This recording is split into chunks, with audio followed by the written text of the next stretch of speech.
기도하는데 특별히 우리 반주자 우리 김정희 선생님 눈도 악화되지 아니하고 또 키모테라피를 받는 가운데서도 마음이 굳세어져서 신앙으로 잘 견딜 뿐만 아니라 하나님께서 병도 치료해 줄 수 있도록 또 우리의 기도를 그렇게 올려드리고 또 특별히 우리 김덕배 집사님 무릎이 좋지 않은 가운데 있습니다.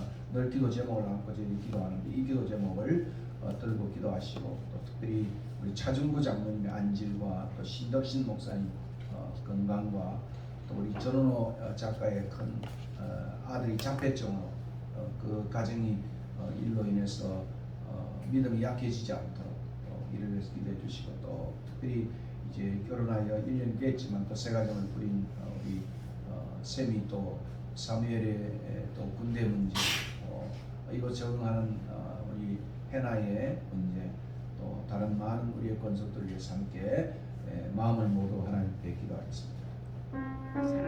고마우신 아버지 하나님 다시 한번 주님 앞에 기도를 올려드립니다. 이제 우리의 기도가 우리 속에 있는 권속들을 위해서 함께 참으로 기도합니다.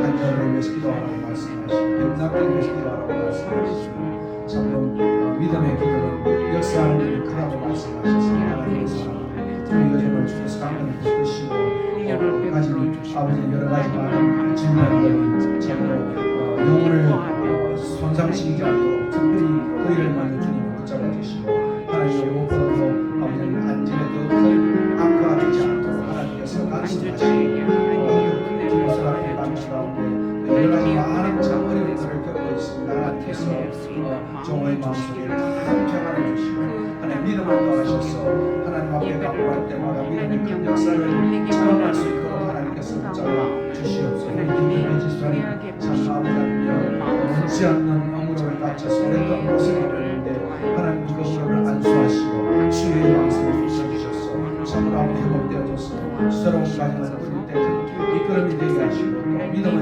신실한 가정을 꾸려갈 수 있도록 기도로 잘 준비하고 하나님 앞에 엎드리는 귀한 주님의 은혜를 베풀어 주시옵소서. 차준구 장로님의 안전 문제를 주님께서 간섭하시고 신덕신 목사님을 붙잡아 주시고 또 신건임 집사님 또 특별히 아버지는 전원호 장로의 아버지 하나님이여 그 아들의 자폐증 문제로 가정이 참으로 어려운 가운데 떨고 있습니다. 그 속에서 늘 하나님의 돌보심이 있게 도와주시고 참으로 그 마음이 놓아지지 아니하고 더욱 무스러져서 아버지는 이런 여러 가지 많은 어려운 문제들을 통하여 믿음이 자라가시고 더욱더 하나님 앞에 큰 영광을 올릴 수 있는 결과를 얻을 수 있도록 은혜를 베풀어 주시옵소서. 우리 사무엘 군대 문제 우리 또 사랑하는 우리 해나의 또 새로운 자아를 찾아서 미술 교사로서 사역을 18년부터 봉사를 하는데 하나님께서 이름에도 같이 해주시고 구역없이 학생들을 가르칠 때 정말 많은 영향력을 끼치게 하시고 좋은 아버지 하나님이여 기술을 전수하여서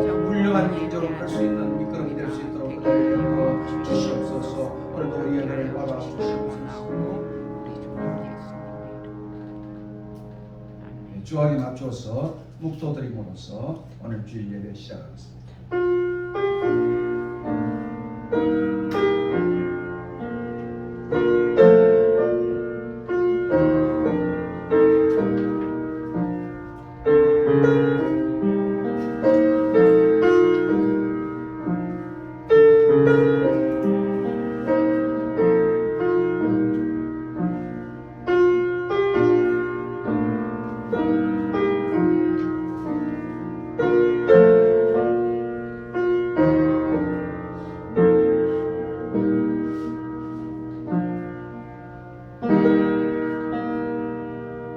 피난처 있으니 환난을 당한 자 이리 오라. 땅들이 변하고 물결이 일어나 산 위에 넘치되 두렵지 않네. 오늘 민족적으로 또 드린 이 찬송 또 우리가 함께 드린 이 찬송을 하나님이 받아주시고 또 우리의 기도를 하나님이 흠량하여 주셨어. 참으로 주님은 우리의 쉘터가 되는 피난처가 되는 그러한 하나님의 것을 다시 한번 고백하고 순례자들이 모여서 하나님 앞에 이렇게 예배를 올려드립니다. 드렸던 여러 가지 기도의 제목 하나님께서 일일이 간섭하시고 주의 뜻을 따라 주의 때에 적절한 시간에 적절한 방법을 통해서 응답받는 귀한 기도가 되게 축복하여 주시옵소서. 우리 마음의 묵상과 연락이 하나님께 온전히 상담되어지며 오늘도 우리의 드려지는 예배가 온 마음과 정성과 뜻을 다하여 드릴 때마다 하나님께서 은혜로 오늘도 예배 속에 간섭하시고 주님께서 참여하여 주시고 주님께서 영광을 받아 주시옵소서. 우리의 찬송을 받아 주시고 기도를 받아 주시고 우리의 남은 생애도 받아 주시고 우리의 자녀들도 올려드리오니 하나님 받아 주시옵소서. 감사하고 예수 그리스도 이름으로 기도하옵나이다. 아멘. 사도신경으로 주님 앞에 신앙 고백하겠습니다.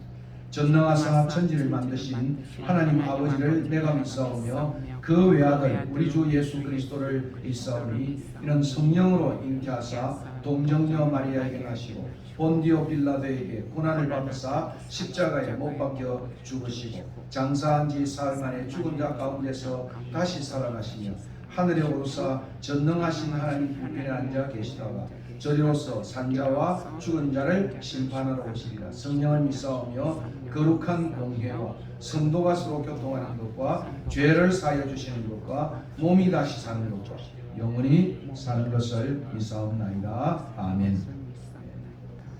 찬송 67장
기도하겠습니다.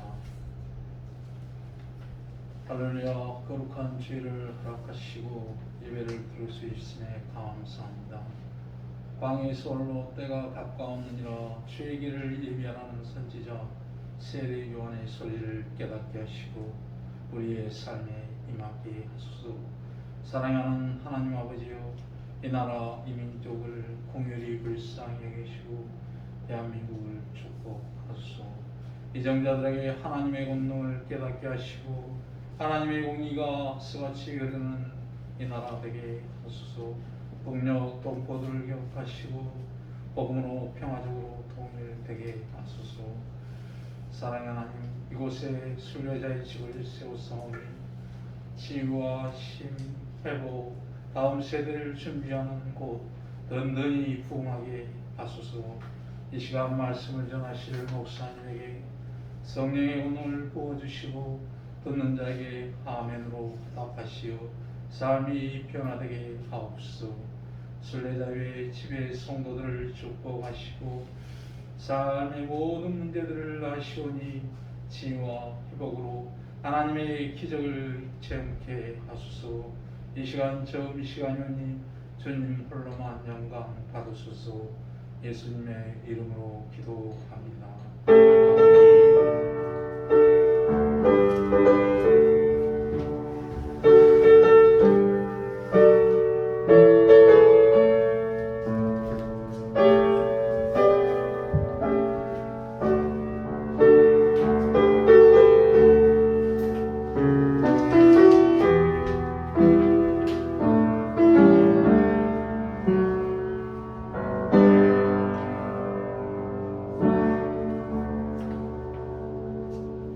오늘 우리에게 주신 하나님의 말씀은 마가복음 6장 14절부터 29절입니다. Gospel of Mark, chapter 6, verse 14 to 29. 거기 기록되어 있는 말씀 보시면 되겠습니다. 지난주에 이어서 14절부터 29절입니다만 31절까지 들어보겠습니다. 이에 예수의 이름이 드러난지라 헤롯 왕이 듣고 이르되 이는 세례 요한이 죽은 자 가운데서 살아났도다. 그러므로 이런 능력이 그 속에서 일어나느니라 하고 어떤 이는 그가 엘리야라 하고 또 어떤 이는 그가 선지자니 옛 선지자 중에 하나와 같다 하되 헤롯은 듣고 이르되 내가 목벤 요한 그가 살아났다 하더라. 전에 헤롯이 자기가 동생 빌립의 아내 헤로디아에게 장가든 고로 이 여자를 위하여 사람을 보내어 요한을 잡아 옥에 가두었으니 이는 요한이 헤롯에게 말하되 동생의 아내를 취한 것이 옳지 않다 하였습니다. 헤로디아가 요한을 원수로 여겨 죽이고자 하였을 때 하지 못한 것은 헤롯이 요한을 어렵고 거룩한 사람으로 알고 두려워하여 보호하며 또 그의 말을 들을 때 크게 번민을 하면서도 달갑게 들었음이러라. 마침 기회가 좋은 날이 왔으니 곧 헤롯이 자기 생일에 대신들과 친부장들과 갈릴리의 귀인들로 더불어 잔치할세. 헤로디아의 딸이 친히 들어와 춤을 추어 헤롯과 그와 함께 앉은 자들을 기쁘게 한지라. 왕이 그 소녀에게 이르되 무엇이든지 너가 원하는 것을 내게 구하라 내가 주리라 하고 또 맹세하기를 무엇이든지 내가 내게 구하면 내 나라의 절반까지라도 주리라 하거늘. 그가 나가서 그 어머니에게 말하되 내가 무엇을 구하리이까. 그 어머니가 이르되 세례 요한의 머리를 구하라 하니 그가 그 왕에게 급히 들어가 구하여 이르되 세례 요한의 머리를 소반에 얹어 곧 내게 주기를 원하옵나이다 하니 왕이 심히 근심하나 자기가 맹세한 것과 그 많은 그 앉은 자들을 인하여 그를 거절할 수 없는지라. 왕이 곧 시위병 하나를 보내어 요한의 머리를 가져오라 명하니 그 사람이 나가 옥에서 요한을 목베어 그 머리를 소반에 얹어다가 소녀에게 주니 소녀가 이것을 그 어머니에게 주니라. 요한의 제자들이 듣고 와서 시체를 가져다가 다 장사하니라. 같이 읽겠습니다. 30절 32절. 사도들이 예수께 모여 자기들이 행한 것과 가르친 것을 낱낱이 구하니 이르시되 너희는 따로 한적한 곳에 가서 잠깐 쉬어라 하시니 이는 오고 가는 사람이 많아 음식 먹을 겨를도 없음이니라. 우리가 지난 시간 보았던 하나님의 말씀은 그 앞 단락입니다. 7절부터 13절까지 말씀을 보았고 그리고 14절부터 29절까지가 거기에 세례 요한의 기사가 언급이 되고 있습니다. 자세한 것은 여러분이 17절부터 29절까지 회상의 형식으로 플래시백 테크닉이다 이렇게 말할 수 있겠죠. 여러분이 드라마를 보면 갑자기 번쩍하면서 약간 회색 빛을 띠면서 과거로 돌아가서 과거의 어떤 사건들을 설명을 하면서 지금 현재의 모습을 그렇게 이해를 구하는 그런 하나의 리터리 테크닉, 드라마적 테크닉이라 그렇게 말할 수 있겠어. 오늘 본문도 그런 모습을 띠고 있습니다. 그리고 30절 31절은 이제 전도로 나가서 돌아와서 전도 보고를 하는 그런 장면입니다. 여기 보니까 자기들이 나가서 전도하고 사역했던 것들 낱낱이 고했다. 전도 보고를 한 것이죠. 보고 후에 예수님께서 힘들었으니까 이제 가서 쉬어라 이렇게 명하고 있습니다. 그 사이에 끼어 있는 내용이 바로 오늘 14절부터 29절까지입니다. 특별히 이 14절부터 19절 끼어 있는 이 샌드위치 테크닉, 리터러리 테크닉이죠. 이런 샌드위치랑 빵과 빵 사이에 그 고기가 들어있다든가 햄이 들어있다든가 이런 모습을 하고 있는 그런 내용입니다. 이런 이제 기법이 마가 안에서 마가복음 안에서 대단히 여러 번 나타나고 있는데 특별히 우리 5장에서도 살펴보았죠. 야이로의 딸을 고친 사건 속에서 혈루증 여자가 중간에 나타나서 방해를 하고 결국은 죽어가는 야이로의 딸이 죽어버렸어요. 그러나 예수님은 죽어가는 사람만을 고치는 분이 아니라 죽은 사람을 고치시는 그러한 부활의 능력을 가진 예수님이심을 이적 기사가 보여주고 있는데 오늘 이 본문도 그와 유사한 의미를 던져주고 있습니다. 다시 말하면 오늘 여기 14절에 결국 예수의 이름이 여러 곳에 제자들이 전도를 통해서 드러났습니다. 헤롯 왕이 듣고 세례요한이 죽은 자가 살아났도다. 그러므로 이런 능력이 이곳에 일어나니라. 그렇게 말하면서 세상 사람들이 예수를 누구냐고 했던 많은 소문들을 기록하고 있는 것을 봅니다. 결국 세례요한이 죽은 자가 살아났다.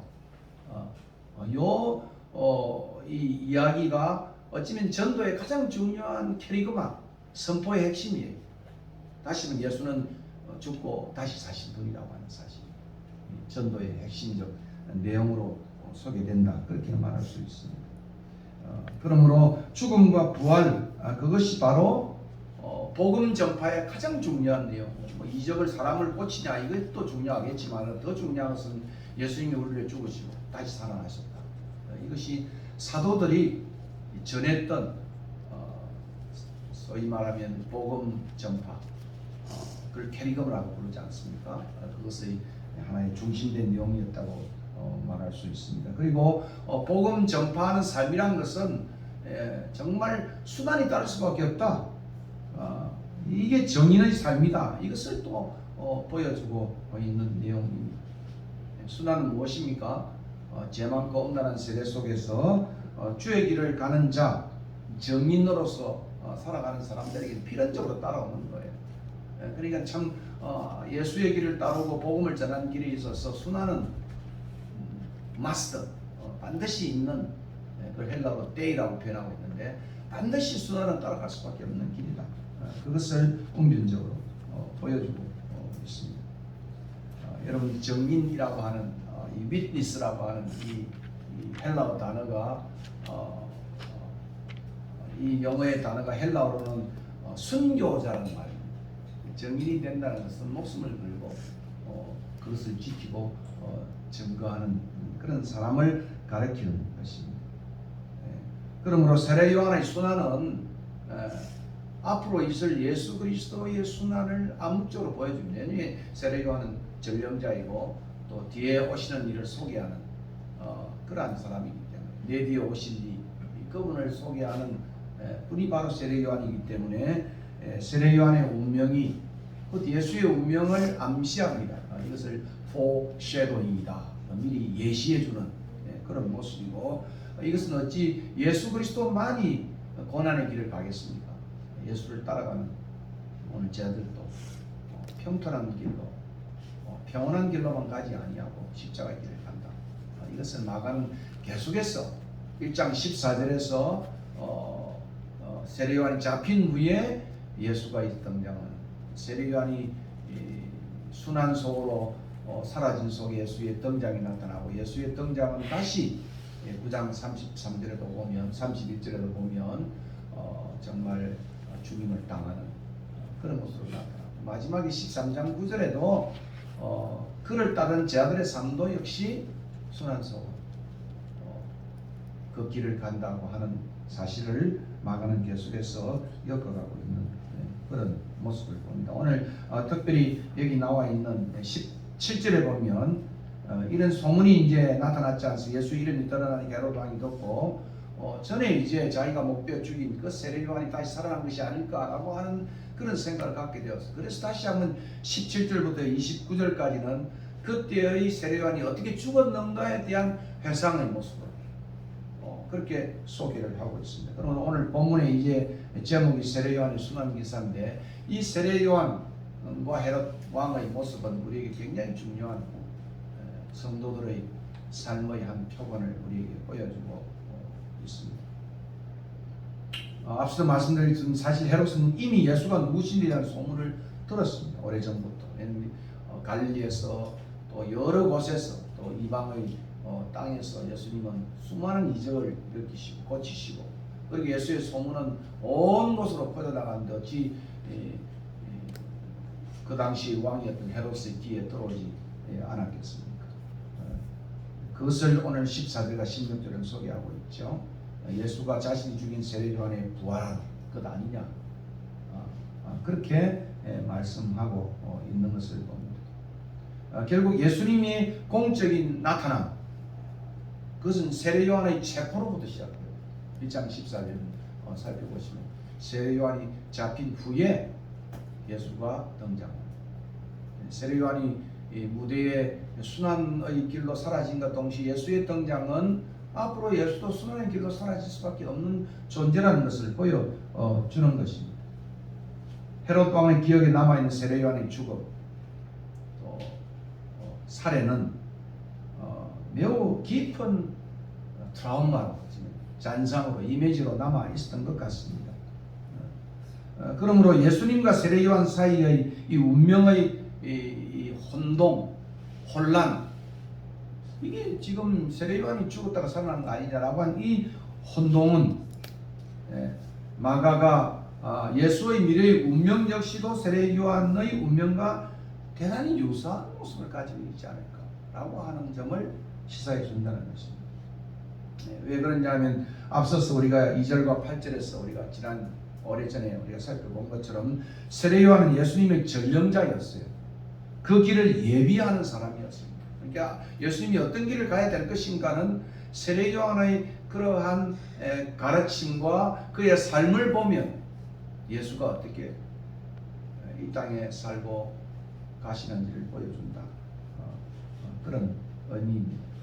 그러므로 세례 요한의 이 살해 기사, 순환과 죽음의 기사를 여기다 삽입한 것은 특히 회상의 형식으로 플래시백 하나의 테크닉으로 이 복음 전파의 이 사건 속에 이렇게 들어가게 한 이유도 바로 마가 가지고 있는 특별한 의도였다 이렇게 말할 수 있습니다. 그리고 세례 요한의 이 죽음에 대한 회상의 기사는 단지 예수님의 앞으로 미래적 삶을 보여주는 예시적 사건으로만 끝나는 것이 아닙니다. 세상에서의 우리의 삶, 특별히 정인으로서의 삶에 던져주는 메시지는 더욱더 크다 이렇게 말할 수 있습니다. 그리고 헤롯 왕의 모습은 이 음란하고 패간 세대에서 우리가 주님의 제자로서 어떻게 살아야 할지를 잘 표현해 주고 있습니다. 헤롯 왕의 모습과 세례 요한의 모습을 우리가 묵상해 보면 오늘 세상에서 신자들이 어떤 삶을 살아야 될지를 보여준다 그런 말씀입니다. 마가가 보여주는 헤롯 왕의 모습은 세상 속의 그리스도인들에게 대단히 도전적인 반면교사, 도전적인 굿 이젠플이 아니겠죠. 아주 배드 이젠플로 우리에게 보여주는 그런 메시지이기도 한 것입니다. 예수님의 사역은 늘 두 가지로 반응이 나타나서 하나는 성공과 인기를 어디를 가나 예수님은 구름대처럼 사람들이 모였고 그리고 사람들이 놀랐고 놀라운 이적이 나타났습니다. 그리고 수많은 사람이 예수를 찾았습니다. 요한복음 이 예수를 왕으로 삼으면 좋겠다. 500명의 기적을 일으키고 죽은 자를 살리시고 그리고 정말 병자를 고치시고 귀신을 쫓아내시고 풍령을 잠잠케 하시고 수많은 이적을 통해서 이 사람이 우리의 왕이 되면 우리는 정말 행복한 삶을 살겠다 이렇게 사람들이 찾아오고 따라오고 인기를 끌었습니다.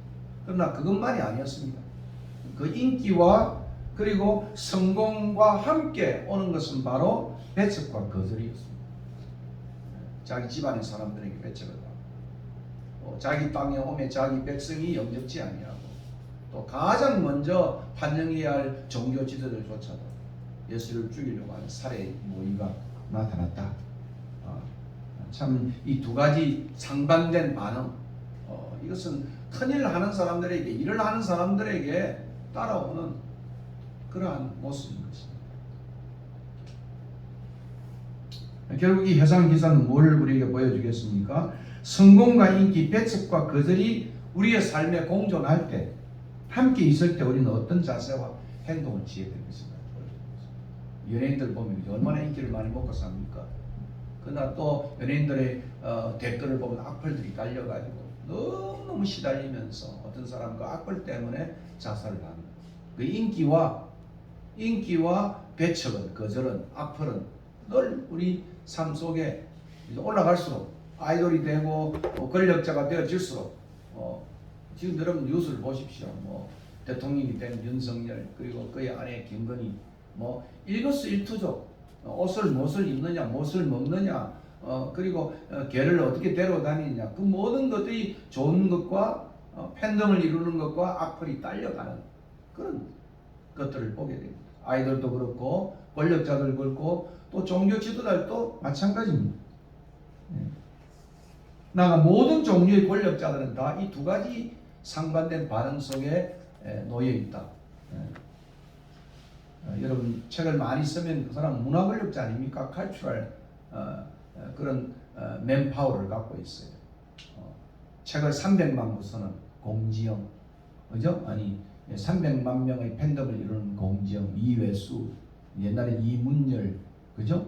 수많은 사람들은 하나의 글을 통해서 그 사람은 권력자가 되는 겁니다. 저 같은 사람은 교육 권력자겠죠. 학교에 있을 때. 왜냐면 제가 점수를 주니까. 점수에 매달려가지고. 이런 사람들이 성공과 인기와 배척은 늘 공존해 있다 이 말입니다. 그리고 법조 권력자도 마찬가지입니다. 의료인들도 마찬가지입니다. 그래서 위기에 의한 많은 내용들이 나타난 이유도 바로 거기에 있는 것입니다. 인기를 먹으면은 악플은 따라오게 되어 있는 거예요. 이 두 가지를 어느 하나만 송두리째 가지고 있는 사람은 아무도 없습니다. 여러분 이건희 씨가 얼마나 돈이 많아요. 그러나 하루에 밥 5끼를 먹지 못하잖아요.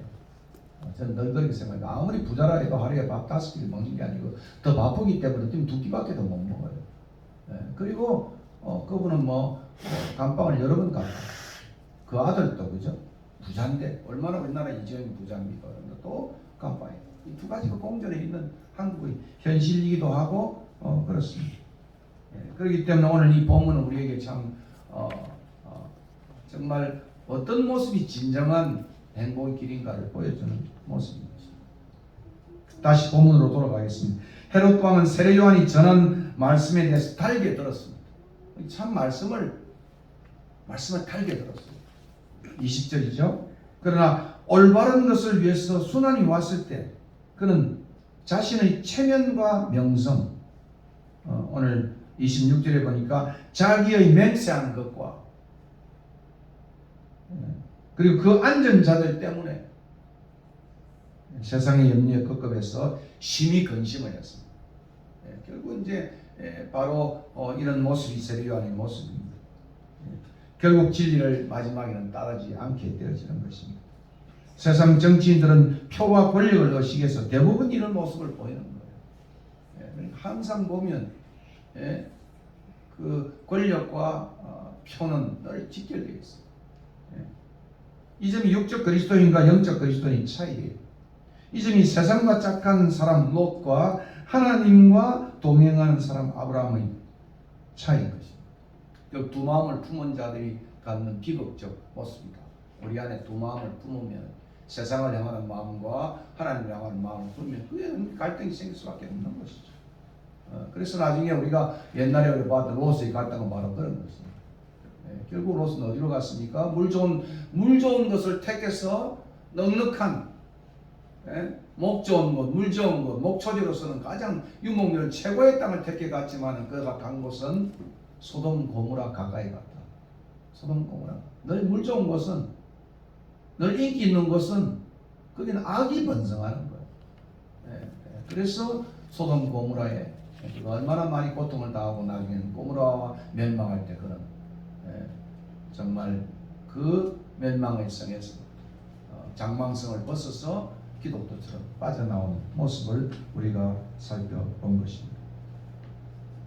이 헤롯 땅의 모습은 마치 씨 뿌린 자의 비유에 그 네 가지 소일이 있잖아요. 그 소일 중에 어떤 분은 이건 그 가시떨기의 소이다, 땅이다, 이렇게도 표현하고 있습니다. 여러분 마가복음의 14장 18절 19절을 보면 가시떨기의 땅은 이런 모습입니다. 말씀을 듣되 세상의 염려와 이권의 유혹, 재리의 유혹, 돈의 유혹이겠죠. 뭐 권력의 유혹도 되겠습니다. 기타 욕심이 들어와 말씀을 막아 결실치 못하게 되는 그런 사람입니다. 오늘 세례 헤롯 왕이 그런 말씀을 들었어요. 달게 들은 것 같아요. 그러나 그가 권력과 체면과 이 모든 것 때문에 인해서 말씀을 더 이상 듣지 아니하고 그런 세례 요한을 살해하는 그러한 길로 가게 된 사람입니다. 이게 20절과 26절입니다. 다시 한번 본문을 봤습니다. 20절입니다. 헤롯이 요한을 의롭게 어렵고 거룩한 사람으로 알고 두려워하여 보호하며 또 그의 말을 들을 때 크게 번민을 하면서도 달갑게 그럽니다. 세례 요한의 모습, 그죠? 이 중성을 갖고 있겠지, 이 중성. 거룩하고 어려운 사람인지 알고 두려워했지만은 또 보호도 했지만은 그러나 번민하면서 들었다. 세상과 착한 모습을 보게 됩니다. 그리고 26절에 왕이 심히 근심하나 세례 요한의 목을 달라니까 참 자기가 존경하고 또 아끼는 사람이었지만 그러나 자기가 맹세한 것, 또 그 앉은 자들 그 사람들 보면 체면이잖아요. 그로 인해서 그를 거절할 수 없었다. 그래서 세례 요한의 목을 접시에 담았어, 베고 담았어 나왔던 그 처절한 그의 생일잔치의 비극을 우리는 만나게 되는 것입니다. 이것은 우리가 앞으로 읽어볼 그 부자 청년 예수님께 나와서 어떻게 하면 내가 이터널 라이프 영생을 얻을 수 있겠습니까? 그렇게 주님께 나와서 물었던 부자 청년의 모습과 대단히 유사해요. 예수님께서 네 가지 모든 것을 팔아 가난한 자에게 주고 You follow me, 나를 따르라. 그럴 때 부자 관원 청년은 소위 말하는 리치 룰러겠죠. 영 룰러겠죠. 그죠? 이 부자 관원 청년은 재물이 많은 걸 근심하여서 주님을 따르지 못하고 그는 제자의 길로 들어서지 못했고 하나의 가시떨기의 밭의 모습을 보여주고 있는 것입니다. 다음 자세히 아마 10장에 가서 이 부분을 제가 말씀을 드리도록 하겠습니다. 여러분 헤롯 왕과 세례 요한의 관계는 애정의 관계입니다. Love and hatred. 이 사랑과 미움의 애정의 관계입니다. 세례 요한의 삶과 진리는 좋아하면서도 자신에 대한 비평은 받아들이지 못하는 비평이 뭡니까? 동생의 아내를 자기가 권력을 통해 취해갔고 그러니까 하나의 인세스트에 가까운 거죠. 근친상간에 가까운 유대인들이 가장 싫어했던 그런 모습입니다. 이게 17절과 18절에 소개되고 있습니다.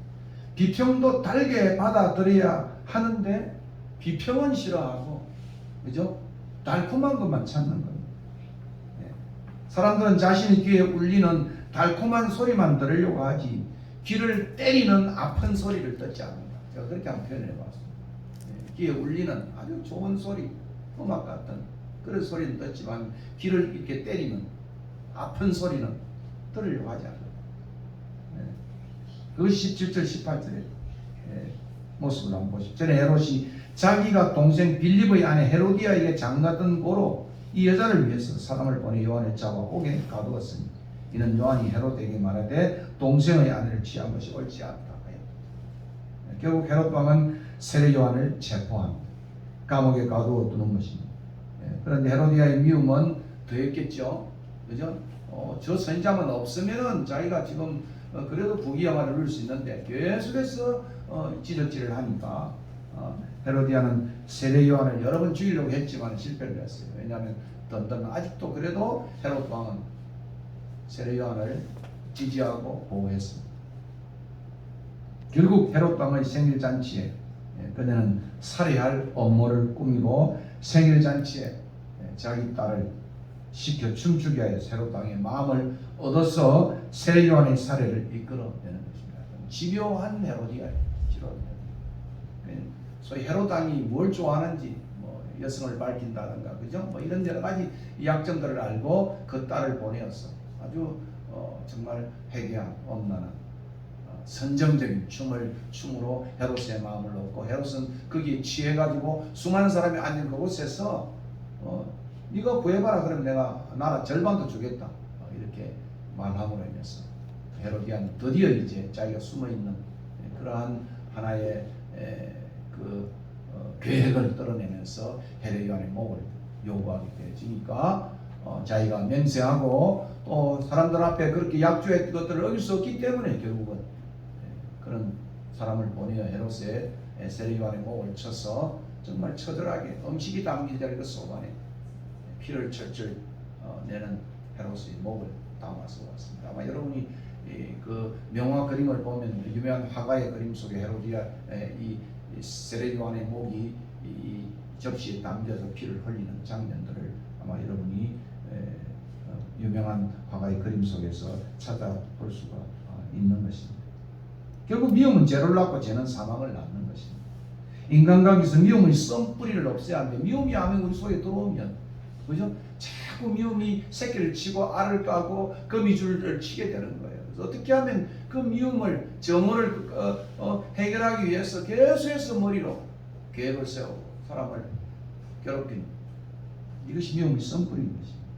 제가 이 동네를 이 정원을 정리하면서 가장 큰 싸움이 등나무의 뿌리와의 싸움이었어요. 십몇 년 동안 이게 막 등나무가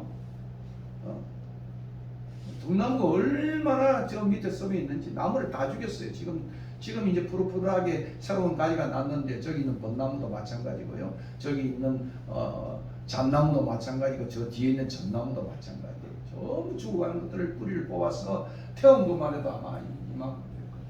손으로.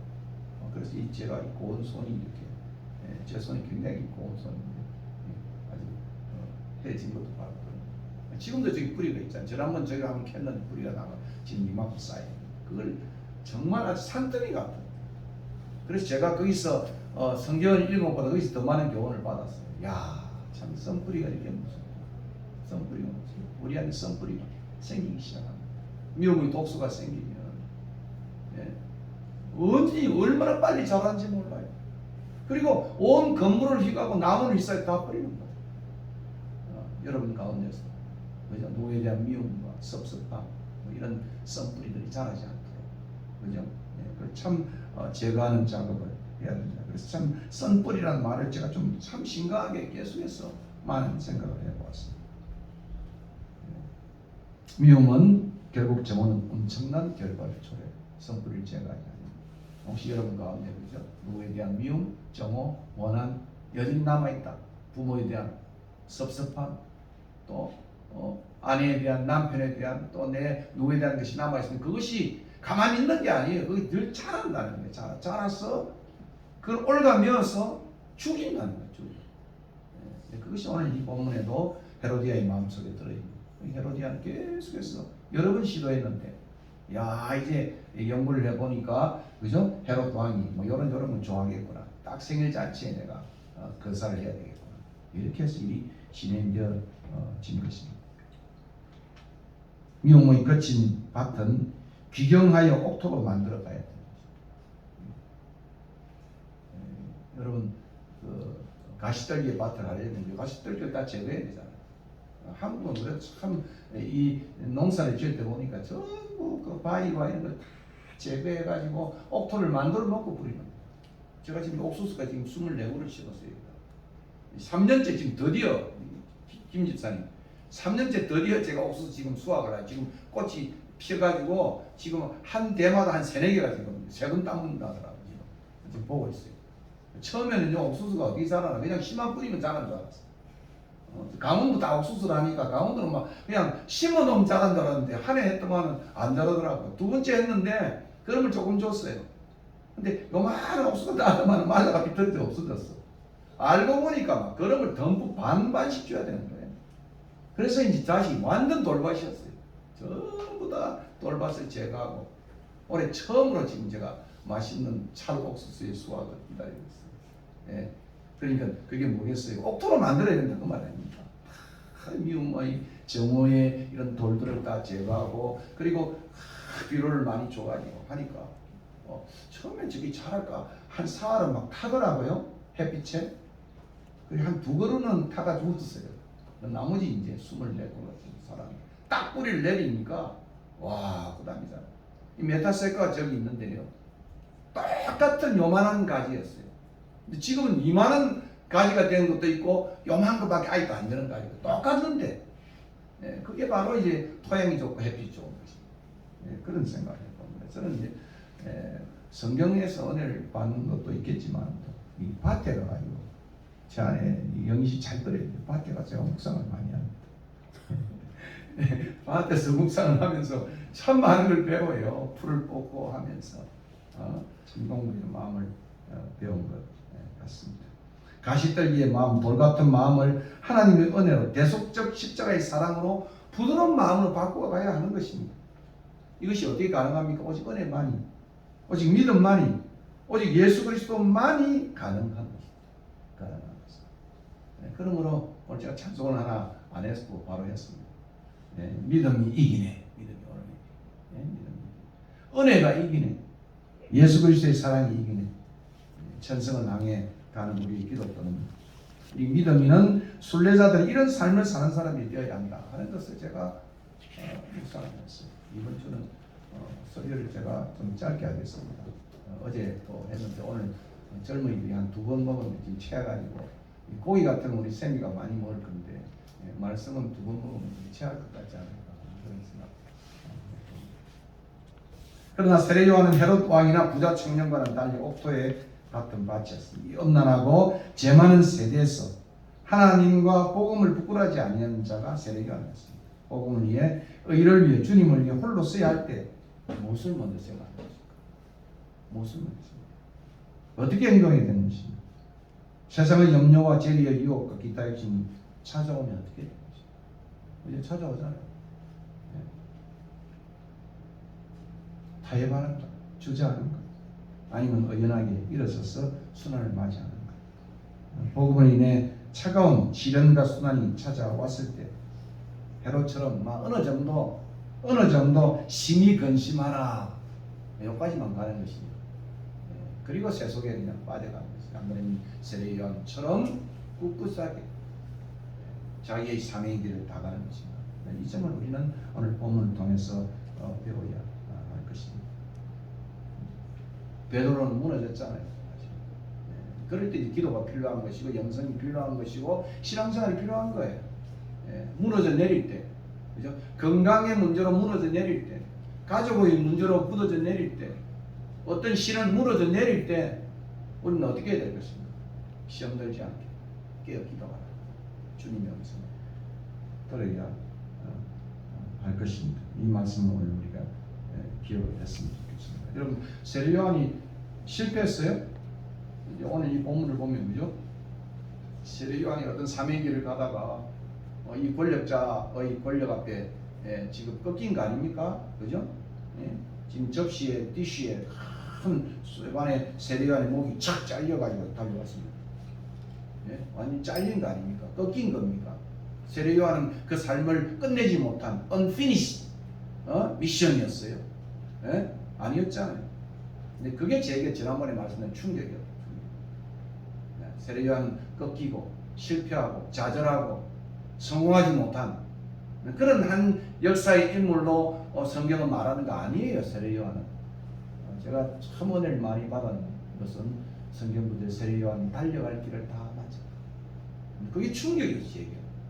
아니 세례요한이 정말 하나님의 그 세례요한 사명이 무엇입니까? 자기의 뒤에 오실 예수 그리스도가 누군가를 예비하고 소개하는 것이 세례요한의 사명이었어요. 그 자기는 자기 순환은 앞으로 있을 예수님의 순환을 보여주는 그것이 자기의 사명이었어요. 꺾인 게 아니잖아요. 실패한 게 아니잖아요. 좌절된 게 아니잖아요. 그가 해야 할 일을 그는 하고 갔다. 예? 그래서 성경에 세례요한은 자기의 달려갈 길을 다 마쳤다. 와, 내가 그 말씀을 내가 듣고는 굉장한 충격이었어요. 우리 인간적으로 보면 세례요한은 그죠? 가다가 잘려가지고 끝난 말이에요. 그죠? 단도대에 사라진 거 아닙니까? 사명을 완성하지 못한 거 아닙니까? 그런데 그게 세례요한의 사명이었다는 거예요. 사명. 네? 사명이었다. 이것이 그의 아름다운 숙명이었다. 데스티니. 그의 데스티니는 뭐냐? 네? 그건 바로 예수 그리스도가 누구신가를 알리는 것이고, 그죠? 그가 끝까지 을을 위해서 그 길을 갔던 그것이었다. 오늘 우리의 사명은 뭐겠어요? 네? 여러분 최인호가 마지막에 눈물이라는 책에서 이 최인호라는 작가가 우리나라의 시대에 굉장히 훌륭한 작가예요. 근데 그분이 받았던 마지막 고통은 침샘암이었어요. 침샘암. 여기 암이거든요. 얼마나 고통스럽겠어요. 침샘암. 근데 그걸 눈물로 쓴 그의 마지막 유고집이 눈물이라죠. 최인호는 정말 아주 좀 45년생인데요. 정말 마음대로 살았던 사람이에요. 근데 그 뒤에는 늘 누굽니까? 그 천주교에 있는 그죠? 그 유명한 우리나라 여기 얼마 전에 돌아가신 우리 누굽니까? 지난번 좀 얼굴이 동글동글하게 생긴 그분의 사랑을 더 못 받았어요. 그리고 최인호에게 늘 글을 쓰는데 사목지에다가 글을 쓰게 했어요. 최인호가 빗나가지 않도록 굉장히 달필이었고 글을 잘 쓰는 분이었는데 너무 튀는 사람이었어요. 근데 늘 그분이 이 최인호를 통해서 사목지에 그죠? 그 신부들이 읽는 그 글에다가 문학의 글을 씁니다.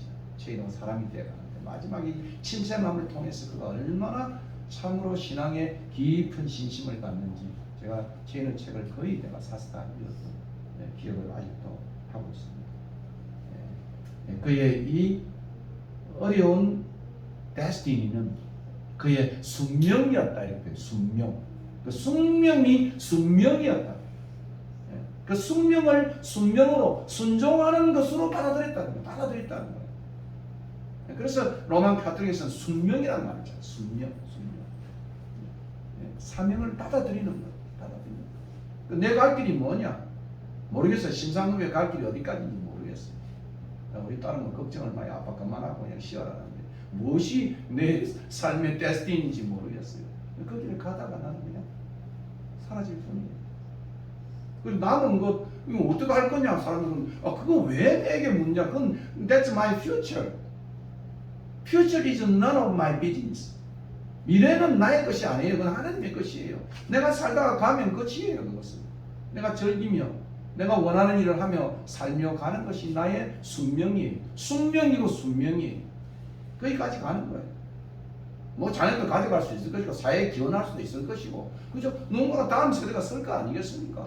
그건 내가 걱정 I'm not worried about it. 내가 그 걱정하지 않아요. 미래는 나의 것이 아니니까 하나님의 것이니까 지금 내가 어떻게 사느냐 즐겁게 재미있게 그것이 내가 가지고 있는 사명이에요. 그래서 일도 넓혀보는 거예요.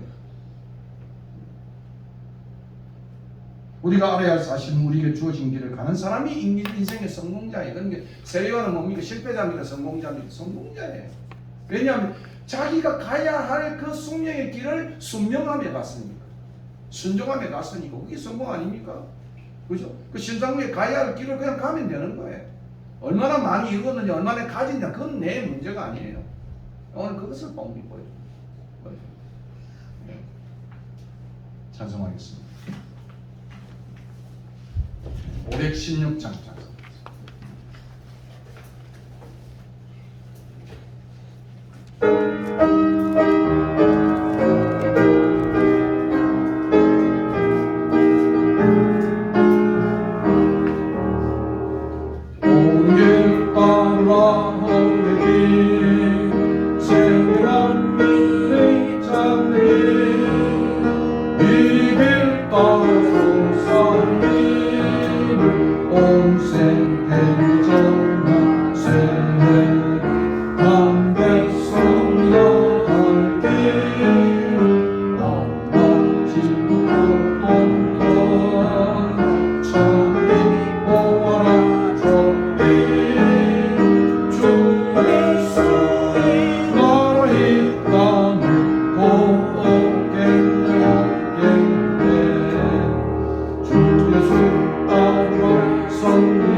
천생명 내 창검을 부수고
사랑하는 하나님 참 고맙습니다. 우리를 이 땅에 보내시고 또 예수를 믿게 하시고 하나님의 자녀가 되게 하시고 천국을 소망하며 이 땅에 소망 없는 자처럼 살지 아니하고 또 하나님을 의존하고 이 땅에 많은 사람들에게 평안을 전하고 또 그들을 어떻게 하면 행복한 사람들을 만들기 위해서 고민할 수 있는 사람으로 만들어 주신 것을 인하여 감사합니다. 오늘 우리가 세례 요한의 삶의 마지막을 바라보았습니다.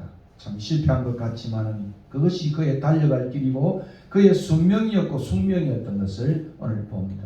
하나님 우리의 인생의 성공은 하나님 우리고 갈아간 그 길을 끝까지 달려간 그 길임을 알고 사명이 무엇인지 빨리만 달려갈 것이 아니라 올바른 방향으로 가야 될 것이고 그것이 방향만 갖추는 것이 아니라 사명의 길로 가야 하는 우리의 삶이 될 수 있도록 우리의 권속들을 붙잡아 주시고 또 부족한 종의 가족들을 또 손자 손녀들을 붙잡아 주시옵소서.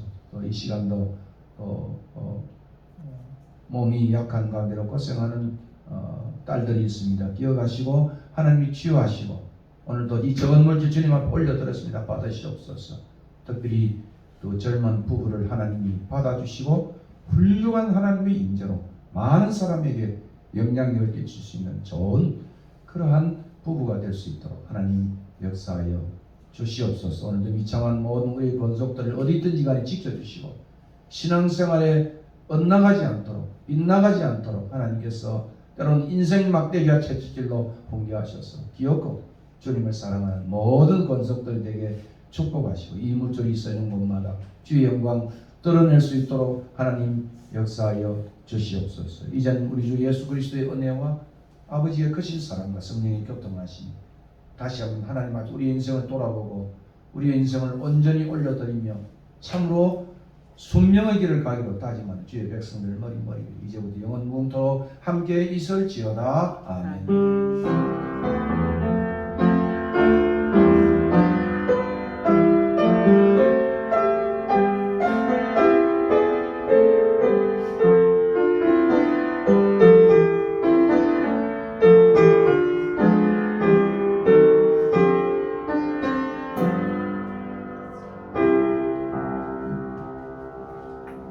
마쳤습니다.